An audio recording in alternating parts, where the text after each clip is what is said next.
arm, alright. No bandage it. Really talk through it, you're at it.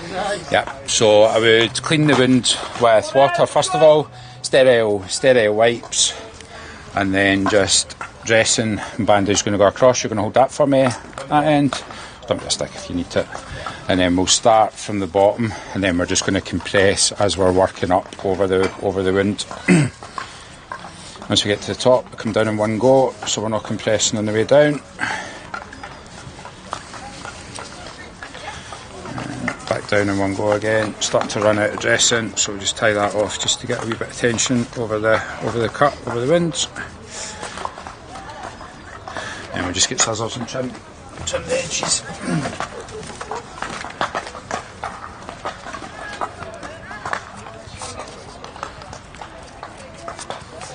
Right. Feel too tight? So we just check it wasn't too tight by being able to get fingers in there, and we do a wee capillary refill test. So the skin should go white and then should go to normal tone again, which would indicate the bandage isn't too tight. If we weren't seeing that, it would suggest it's too tight. We'd take it off, do it again. And then end of the game, or end of the training session, we're just going to take a set of scissors to it, and we'll just take that off.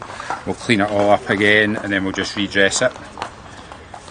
And then we'll be doing that for the next few days, just to make sure there's no infection or anything.